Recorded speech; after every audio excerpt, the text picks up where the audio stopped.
And the problem generally is that education is very expensive.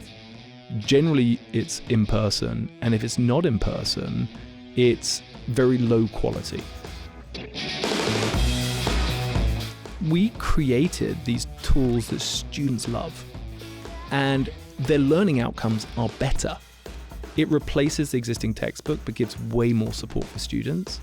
And all the exercises that we built, the assignments, the quiz banks, the discussion board, feed straight into Canvas, Blackboard, D2L, and it auto-grades everything. This is Between Two Pixels, the podcast for anyone who wants to reach and connect with their audience through content and marketing. Welcome to this episode of Between Two Pixels.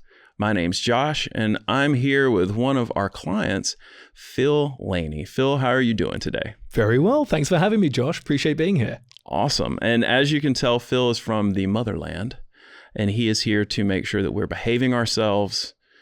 Paying your taxes. You know, that didn't go too well last time. Yeah, second time's a charm. We give you guys another try. Perfect. So, they say, I think it's if you have a British accent, you're credited at least 10 IQ points. And is that true? Yeah, so I'm rolling in at 10. Thanks for that. So we brought you on to up the whole the value of our podcast, to bring it a little more to the intellectuals. So I wanted to have you on today because I think you're doing some very interesting things in the educational space and using video content, and we're actually a partner with you in that. And so I just kind of wanted to bring you on to talk a little bit about that. So tell me a little bit about your backstory, what you were doing, and then kind of what you're doing now with this. So I'm an entrepreneur, and I focus generally on tech businesses, and I like businesses where you can make a really significant positive impact, particularly around education. And so done a number of venture capital backed businesses, or actually that's not quite true. I've done venture capital backed businesses and a number of other businesses based out of the UK. And there came this point, we've got 2 kids, and we said, my wife and I, why don't we move to the US? My wife's from here originally. So we landed in Atlanta and effectively wanted to build this next business from scratch. And the business is all around this problem in education that exists today. And the problem generally is that education is very expensive. Generally, it's in person. And if it's not in person, it's very low quality. Either the content is low quality, the video is low quality, the structuring of it is quite low quality. And so we wanted to try to help make education more affordable, more accessible, and our belief was that we could use video to do that. And so we started by partnering, and so we're focused on universities. We started by partnering with university professors and working out with them how we could make really great online resources for their students to learn from.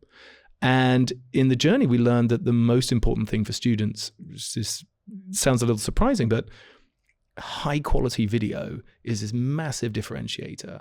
And I think it's because there is unlimited hours of low quality content in the world. And some of, quality is a question of the observer, what they perceive as quality. Quality is subjective. Oh, thank you. Not objective. That's what we actually say. That's like part of our core values as a company, to deliver quality to the customer.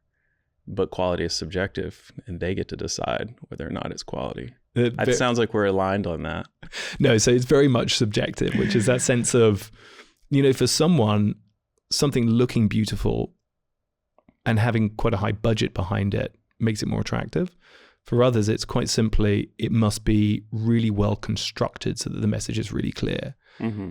I think in a world where there's such a mess of content out there, we wanted to merge those two. We haven't really seen that done.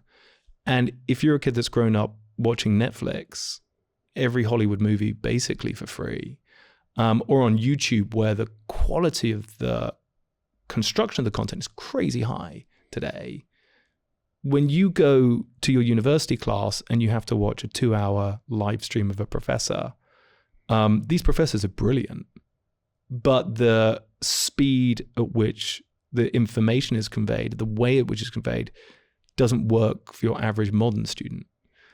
So we wanted to work with these professors, see if we could like distill that into really key, not quite TikTok, but like TikTok-like style bites that they could take away. And we use it to replace textbooks. Yeah. So I think that last, you kind of snuck that last line in there, and we use it to replace textbooks, which is like probably the most disruptive part of the entire thing, because that's one of the things that super intrigued me when we met and you were telling me what you wanted to do.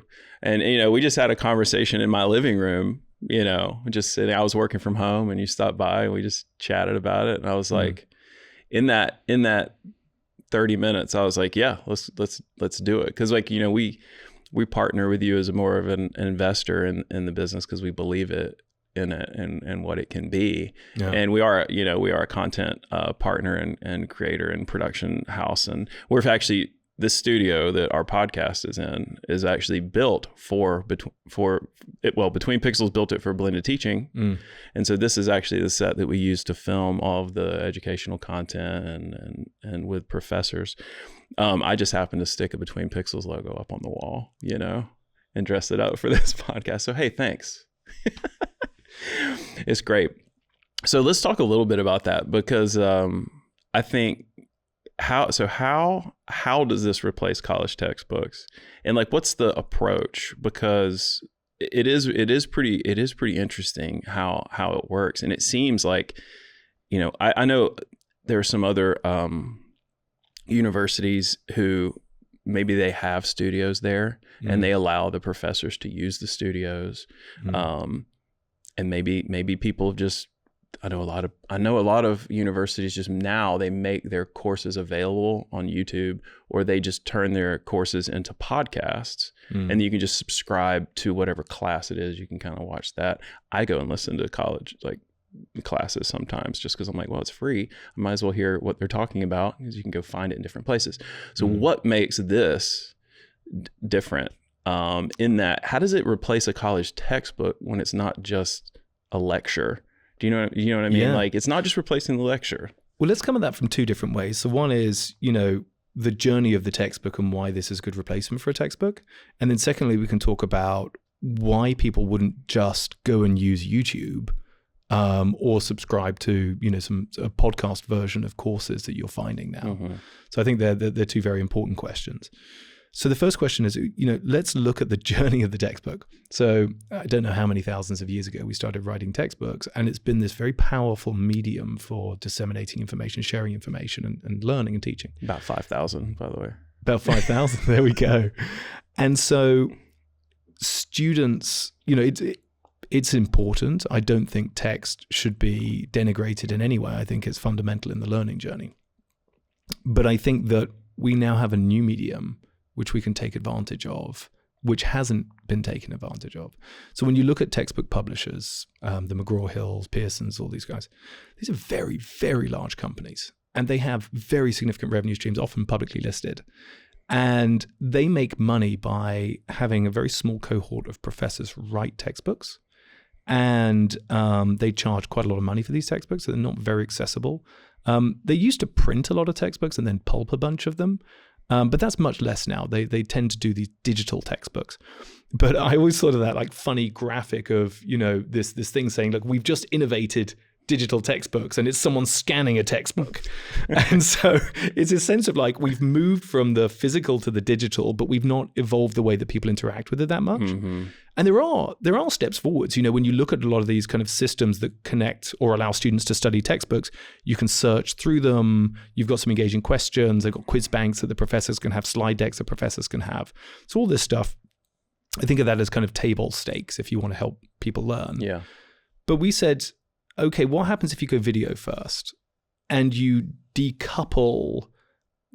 We didn't start with a legacy. We didn't start with professors that need to be paid and very large infrastructure. We don't need to basically kill our existing revenue stream and cannibalize our business. We're just starting from scratch. So we created these videos and we started to work with professors on them. We're working with you. And I think, you know, you've been very influential in the product because you've been able to, and you've guided us towards super high quality, and you've delivered super high quality. You've created this. You know, I'm an entrepreneur and I'm a product guy, so I try and listen to the market. If they tell us that lower quality video is fine, well, lower quality video is fine, but they haven't. They've told us over and over again, as we've tested different levels of quality, that the highest level of quality is fundamentally important in the product. And so we started by building the core of the product around this really, really high quality video that we've made here. And you've made that easy. I don't know how to make this, but you do. And that's been a perfect partnership in my, from my experience. Yep. And so now we've rolled out, what is coming towards hundreds of hours of beautiful video content, like masterclass quality visuals, that are now being used in universities in place of textbooks. And of course, they come with the quiz banks, they come with the slide decks, they come with all the stuff that you would need if you're a professor teaching, but students are engaging with it. We can see to the second how long students are engaging with what part. And we're seeing on average is at least 10 hours watching content in a typical semester.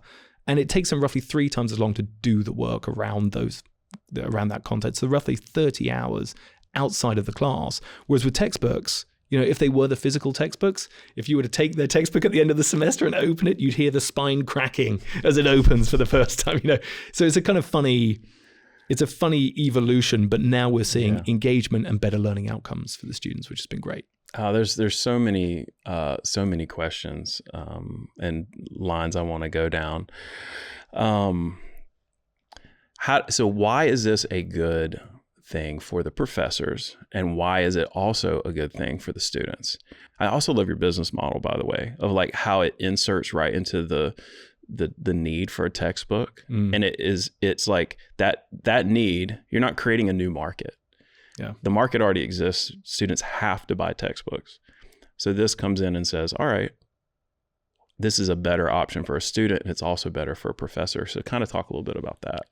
Yeah, so this is one of those beautiful markets where technology really does allow for a win-win.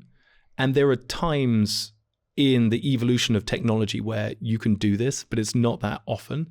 And so we were so excited when we saw that we could make such a significant impact for professors and for students simultaneously that it made it almost a no-brainer to jump 2 feet into this. And so if you think about your average professor is researching. And a lot of what they do is very interesting and important work and takes a lot of deep thought. They are also doing some teaching. They may also have some administrative role if they're the chair of department, or there's usually some administrative function in which they're taken care of. And time is really, really precious. And generally, the more time they spend researching, the better the outcome for the professor, particularly if they're on a tenure track. If they're an instructor and they're not on tenure track, if they're really focused on education, that's slightly different. But as an average professor they're being encouraged, and often they're downright having to create courses, take over courses, build online courses. What students used to appreciate and say, I'm happy with, they're no longer happy with. So evaluations are going down if modern resources, modern teaching tools aren't being used. And we'll go into that in a second. But for professors, there's this mounting pressure to do more and more work and use more and more tech-enabled tools. But really, they need to be researching, right? They need to be kind of doing their core function. Yeah. And for many professors, teaching is really important to them. Although it's a part of what they do, like when you sit there in front of anywhere between 20 and 50 students in any given class, this is like the future of America. This is the future generation. And so making a difference really does matter. You want them to learn. You want them to enjoy as well the process of learning. And so it's such a difficult situation. I feel like professors in a way are being like squashed on many different sides. So that was the one thing. We created these tools that students love, and their learning outcomes are better. And we help professors they don't have to spend any time at all integrating this in their class.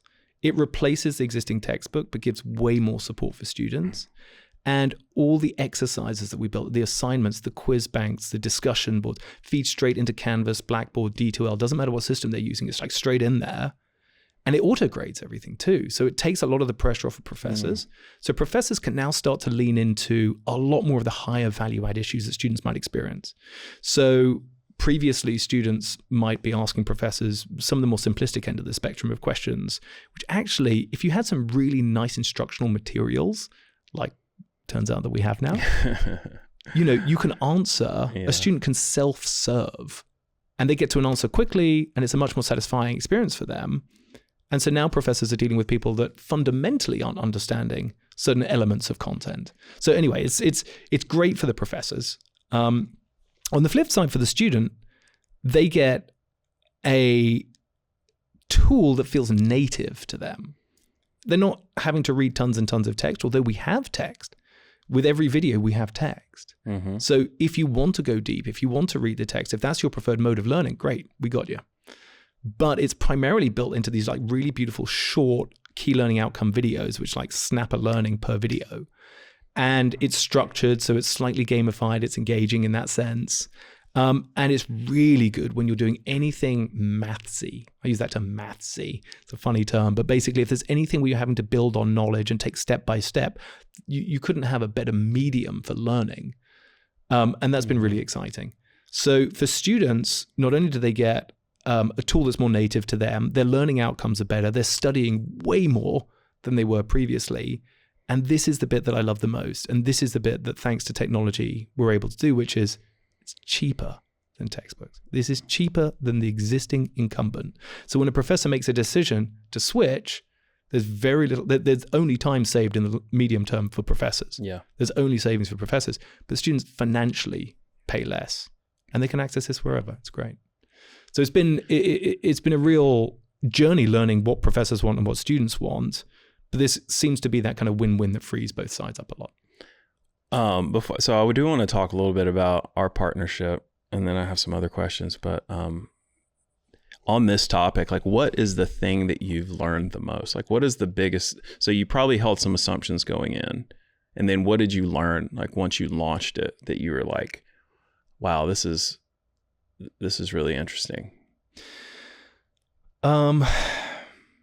It's a really good question, actually. I mean, you don't have to say one; it could be a handful of things. Yeah, but I'm just wondering. So I think there are a couple of things. Let's talk about content versus experience for a second. Mm-hmm. So when building content, it is really hard, really, really hard to do good ed tech content or educational content, not ed tech. And we have worked and worked with you, with the team, with our team to build what are these like fundamental rules around how great educational content must be built. And what's been really interesting is how to work with professors to distill their really valuable knowledge, their insights into these kind of really tight learning outcomes and the process that we're making around that. Right. So that's been really interesting. And, just to share the couple of the learnings from that. One is it has to be really high quality visually. It's got to be beautiful. They're used to it. Students are used to that. And then the second thing is it has to be really, really tight in messaging. It can't be 10-minute videos. It can't be hour-long videos. It has to be really, really tight little things. But the editing is all about when you add excitement and when you make it calm. Because if you look on TikTok, it's all about excitement. It's punch, punch, punch, punch, just to keep your eyes. And students are used to this. You cannot have a video that's 3 minutes long that doesn't have something punchy in it because they're going to go. They're going to disappear. So you need to work out when to make something punchy and exciting. But when you're learning, you can't have punchy and exciting for the whole thing because you can't pay attention to the learning outcomes. You can't work through something. So you then need to have this moments of calm where you take people through the learning pieces and then punch on the outcomes. So it's this really interesting question of how you design the content. So that was a learning. And I think the second thing is what's been really interesting for us is exactly how much the students engage with this versus textbooks. So we anticipated that students would engage positively with it. We didn't expect that they would be spending so much time. It's amazing how much time they spend in this stuff.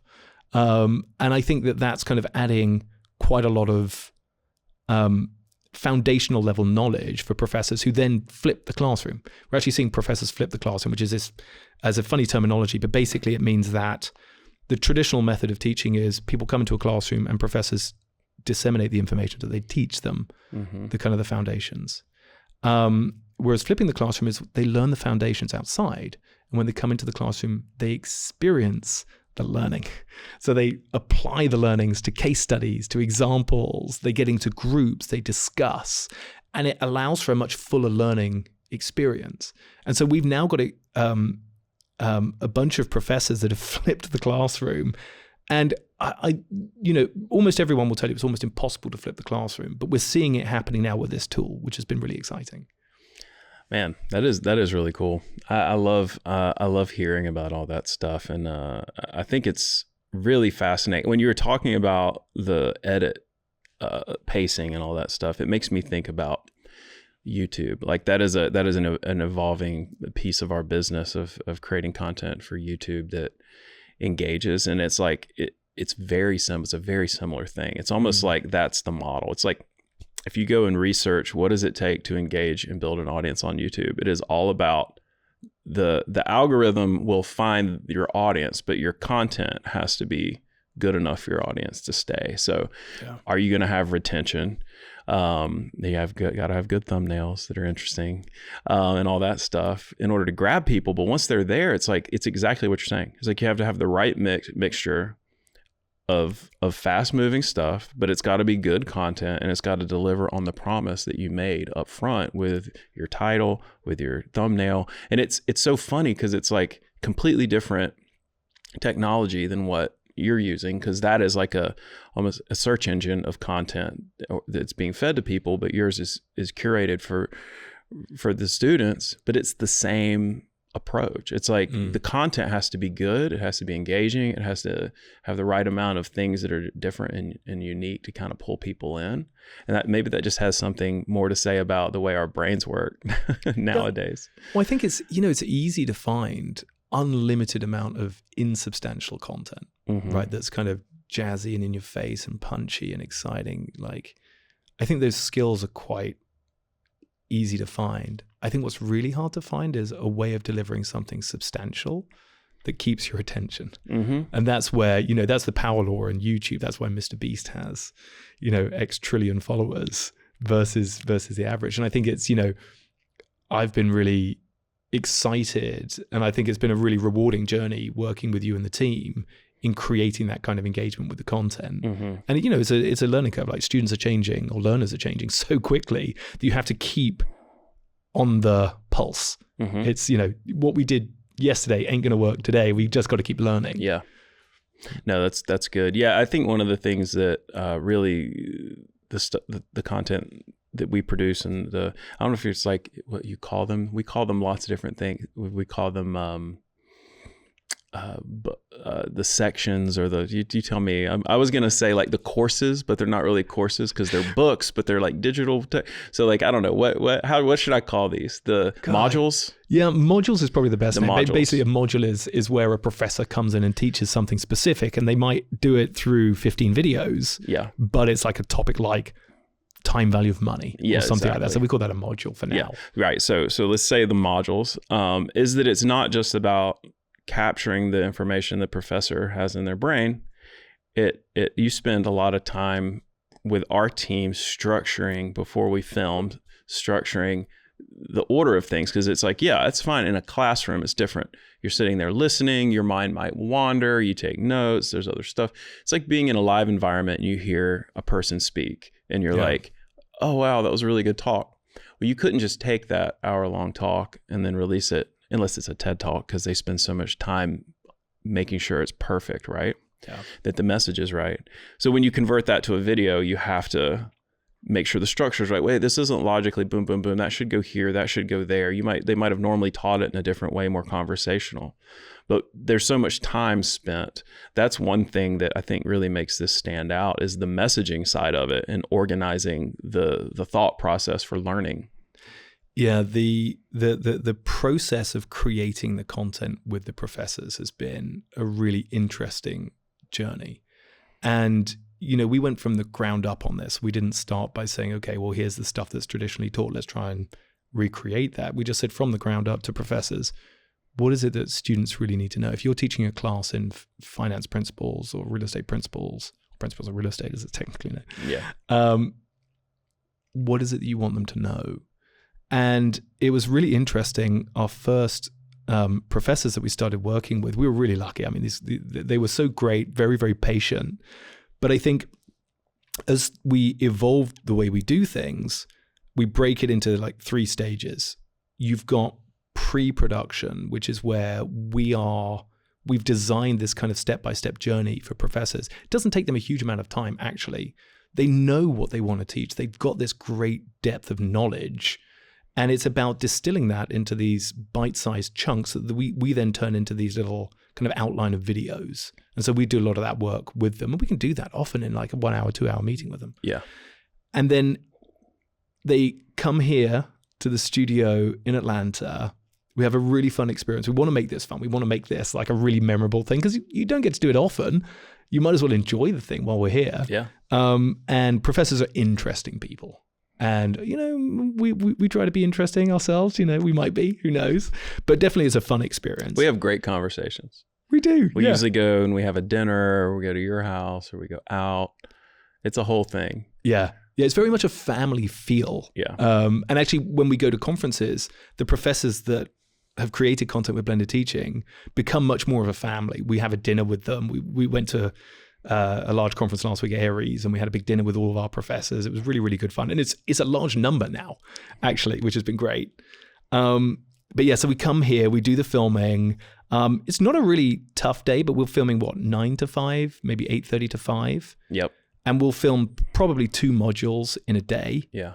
Although we don't need to. We originally started by doing 4 modules a day, and that was aggressive. That was hardcore. Well, that was a bit too much, I think. And this might be a really good time to mention some of the behind the scenes process. So, because when we started, we didn't know. I mean, we knew what we were doing. I don't want to say we didn't know what we were doing, but we didn't know what exactly the scope should be. So we kind of, my team, I had like probably too big of a crew at first because we were trying to it was some of the first ones we did, and we were filming in here. We're like setting things up for the first time.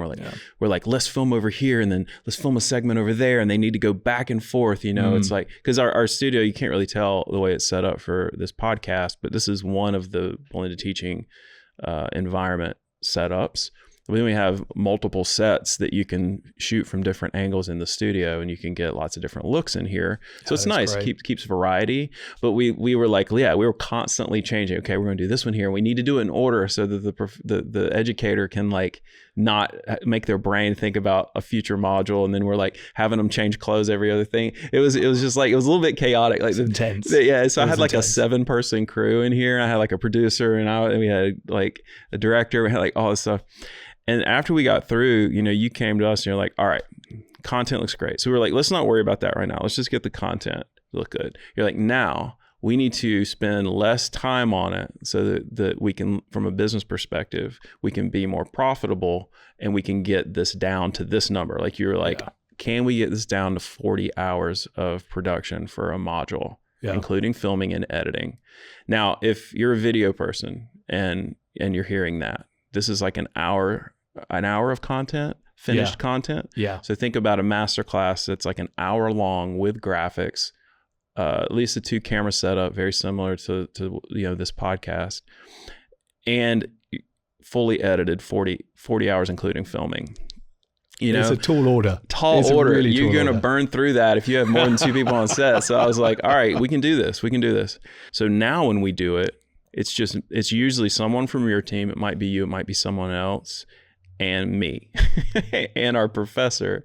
And it's nice because it's very intimate, and it's like, it's not distracting. I felt like those first few times it was a little too distracting. It was like too many people. It's like, all right, we have to slate it, and we have to I digitally slate for video people out there. I digitally slate everything because we use a Blackmagic switcher, so I name everything based off of what you've named it in you have a course log, basically. We sometimes build the course on the fly too, because we're like, oh, this should be a different video. This is too long, and we break it.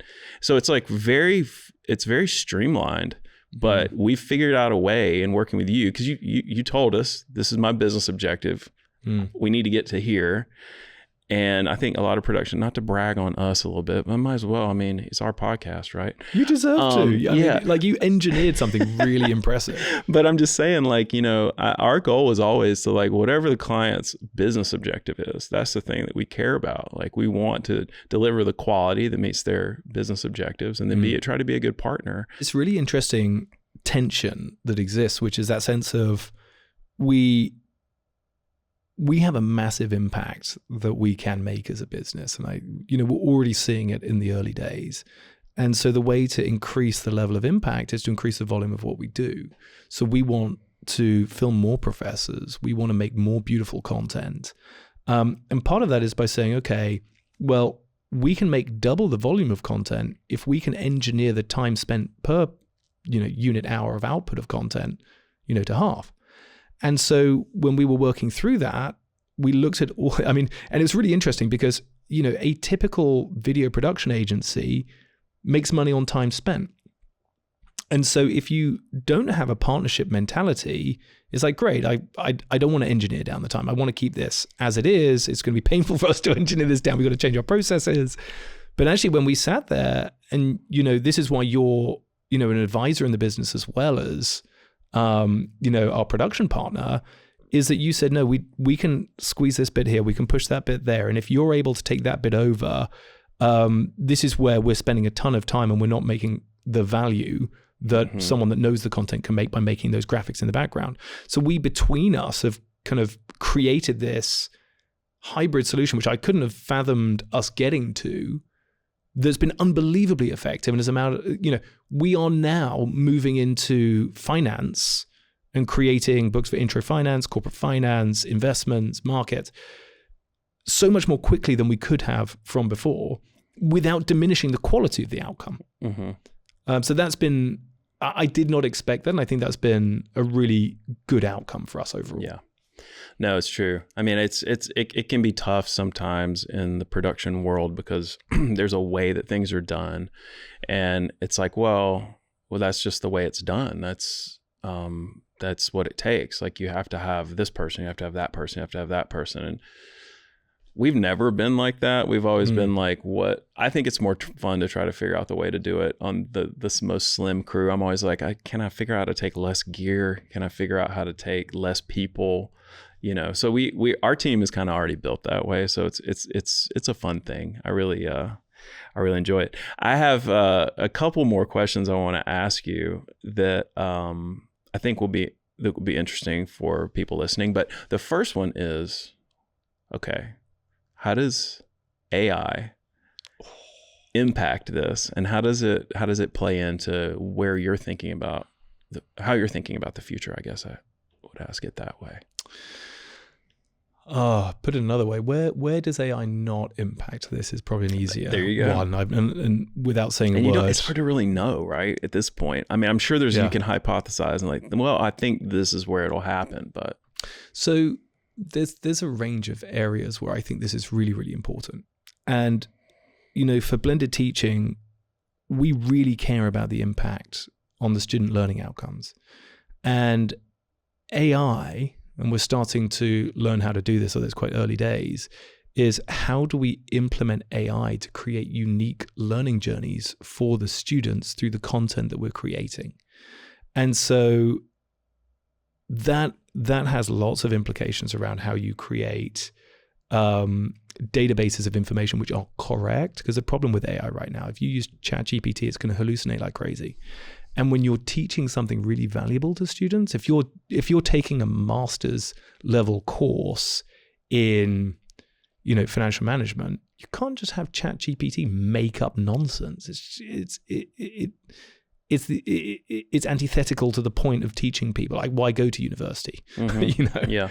And so there's all sorts of issues around how you wall off information that it can draw from to help support. But that's a separate problem.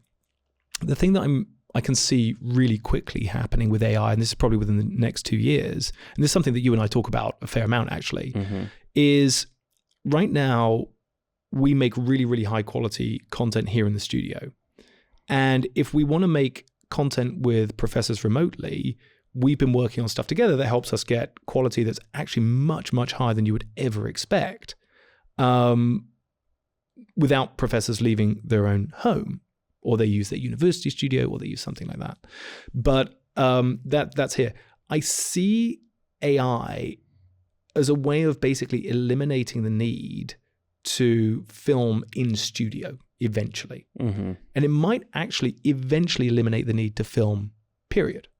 Yeah. So what I mean by that is, imagine when you log on to your system and it's an AI generated video of someone who you know and respect, so it can be a professor, subject to the rights. I'm a strong believer that you should not be able to deep fake someone without their permission and them getting royalties. Right. That's very important. If you're going to use someone's likeness, they get paid. Yeah.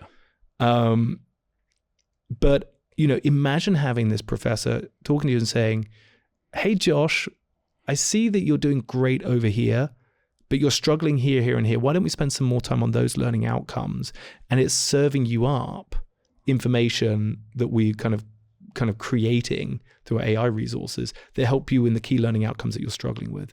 And we become this tool, and we already are in many aspects, this tool of a defined learning journey of key learning outcomes that we know people have to satisfy. And universities do this, by the way. They set, for someone to pass this course, they must evidence that they understand these key learning outcomes. Well, we can help to satisfy that using AI much more effectively, both through video, text, and other things.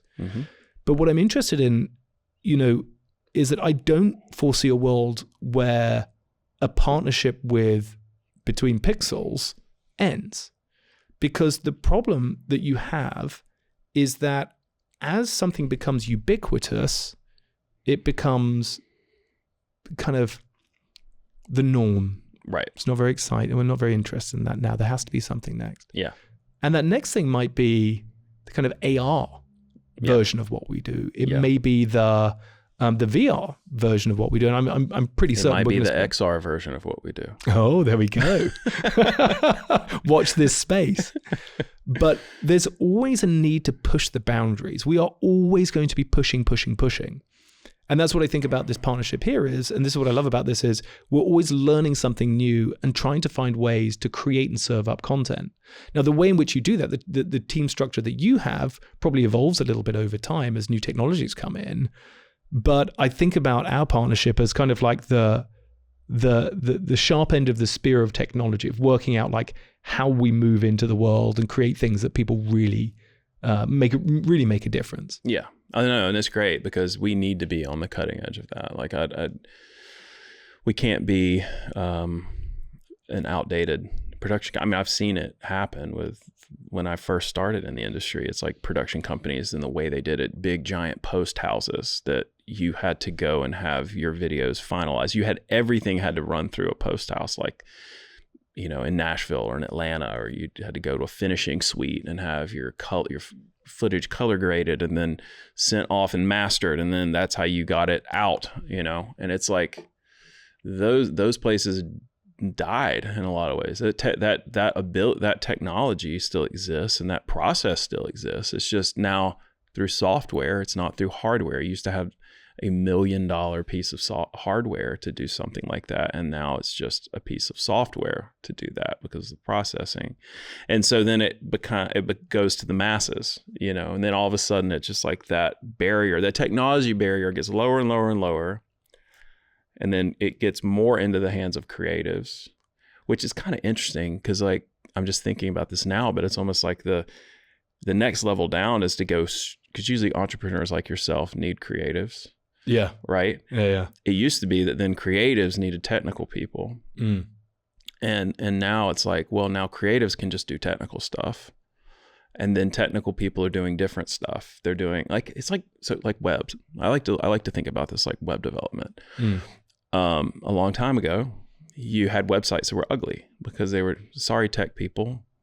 technical people, but they were designing websites without creative. they were just making websites that were really boring looking with a bunch of links, right? It would serve a technical purpose. Craigslist is a great example. Like Craigslist was this like, it's just famous for it ended up being a brand point for it. That's how ugly this thing was. Exactly. You know, and I know some of that has to do with the internet speeds, and I understand all that. But then when that starts to go, then you put web development. So you put a technical thing in the hands of a creative, and then creatives could use, you know, different tools. Still not completely accessible to like maybe an entrepreneur, because you still have to have some technical skills, but it's more creative driven. And then all of a sudden you get WordPress, and then you get Squarespace. And now all of a sudden an entrepreneur can just say, I mean, I can, if I need to do something that's more out of the realm of like, so something more sophisticated creatively or technically, you have to move yourself up the chain. But now the technologies are getting pushed back to where an entrepreneur can say, I want to start a business and I want it to look good. And you can basically do that without a ton of creative or technical knowledge, because there's all these other resources. And in a way, AI, I feel like, is going to do that exact same thing for content creation. Yeah. But the question is, when everyone has that tool, what does it take to stand out? That's it. It's, you know, AI doesn't allow you to be better. It allows you to be average because everyone's using it. Yeah. And what's interesting about AI is that the number of people that can participate is 10 times higher. It's just such a much bigger market. There is so much more now average, and standing out is as hard as it's ever been and as important as it's ever been. And when the next technology comes along, it's going to be important again. You know, like there's actually a name for this model. I'm pretty sure, although correct me if I'm wrong, anyone that's watching this, it's the Hertzberg model. And Hertzberg said that basically you have these things called hygiene factors and contributory factors, or contributing factors. And so, you know, back in the 1900s, a hygiene factor for a house, hygiene meaning everyone expects it. I don't know why it was called hygiene. It just was. It doesn't really seem to make much sense to me now today. But a hygiene factor would be like, oh, you've got a house, you've got a roof. That's great. Everyone expects you to have a roof. No one's going to say, oh my God, you should get this house. It's got a roof. But back in the early 1900s, you know, your toilet might be out in the garden. Yeah. But that was normal, right? That's fine. And then someone said, you know what? We've got it in the house. That is a contributing factor. That's a plus. You're like, oh my goodness, that really? Was a hygiene factor. It might your toilet inside. It might be. I'd put it in the garden. Fine with that. But yeah, so when something is a feature and you don't expect it, oh my goodness, I want it, right? So right now, so we started off with VHS when I was a kid. VHS, Betamax died a death. I don't know why VHS won, but it did. And then there was this thing which was like better, which was DVDs. And you get this DVD thing and you're like, well, these videos don't look as good anymore. I love them. I didn't have any issue with them. And then you go into the world of DVDs, and I think it was Blu-ray that came after that, which was even better. And then we got, you know... That didn't stick very well. That didn't stick. It was like, this is just a nice DVD. Like, it's not really the next... But then Netflix kind of nudged that kind of stuff out, that hardware style of it out, which was like a fundamental tech change. It was a little bit like AI kicking in. But all of a sudden now you had this like... I guess Blu-ray quality, or at least DVD quality, which you're watching on your screen, which by the way was a high, you know, might have been a high def screen if you were lucky. Yeah. And then you got ultra high def screens, and that feeds in, and you're like, oh, only a few people have the ultra high def. That looks amazing. Yeah. And then you get the 4K, and like, well, the 4K looks amazing. This ultra high def looks terrible. I don't like this anymore. Yeah. And it just doesn't stop. Yeah. It will always be. Right now we're on 8K OLED whatever. You know. Yeah, I want it. I can't help myself. I want it because it's the next thing. And so quality moves forwards, and it always is that same, it's like a pyramid.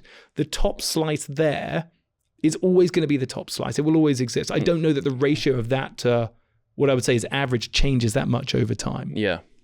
No, that's good.